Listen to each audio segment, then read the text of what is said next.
thanks for joining me again for another Pixie Talks review vlog.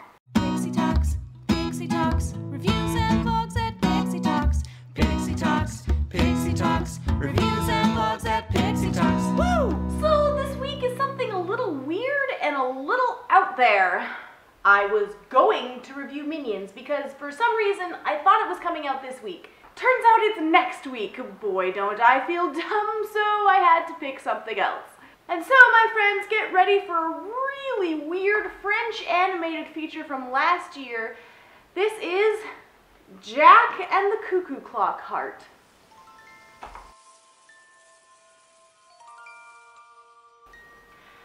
Jack and the Cuckoo-Clock Heart, or Jacques et la Mécanique du Cœur, as it's called in its original French, is a very, very bizarre art film.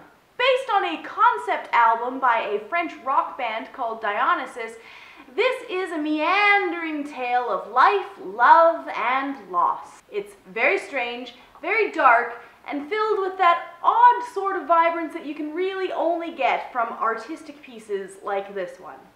The story revolves around a boy named Jack who was born with a frozen heart.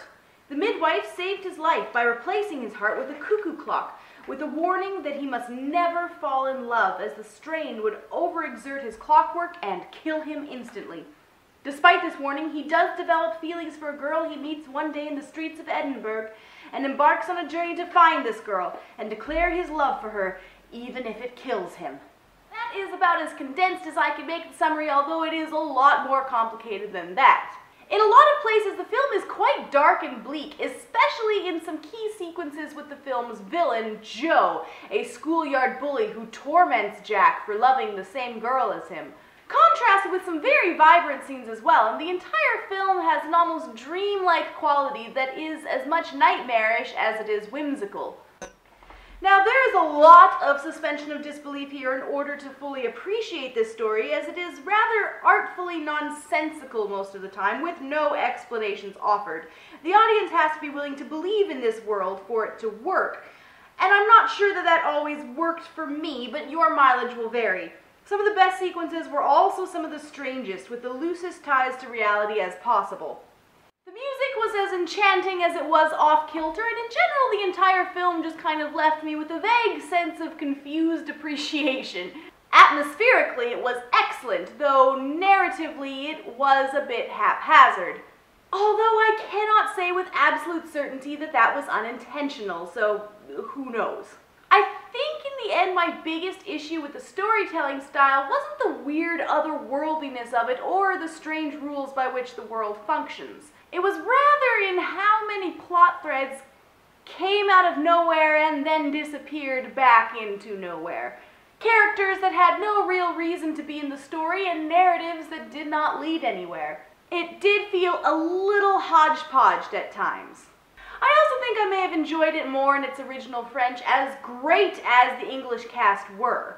And they were great, it's just that the film felt like it needed to be in French. Not to mention that a lot of the film was in song, or in song-like sequences that really lose their poetry in translation. The result was a weird feeling of disconnection from the rich environment that they were trying to portray.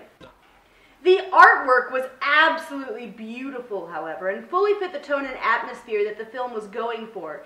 It feels eerie and unsettling while bringing across an amazing amount of character and emotion, populating its world with dazzlingly strange settings and people. It's a beautiful style, one I'm a huge fan of, that combination of whimsical and macabre, dancing the line between fantastical and creepy. The story is an utterly enchanting, if a bit bittersweet, fairy tale of love and life. And if art films are at all up your alley, you will definitely want to check this one out. The sky straight in the eye, all I see are stars. I won't let you stray, I'll be your only guide, let me be. And that is it for my review of Jack and the Cuckoo-Clock Heart. Please do be sure to subscribe for more, add me on Facebook and Twitter, etc. Next week, hopefully, I will have seen the Minions movies, so be sure to come back for that. And with that, I'll see you then. Bye! forget to wear my glasses. When I sing, I share caresses. It feels good to close my eyes.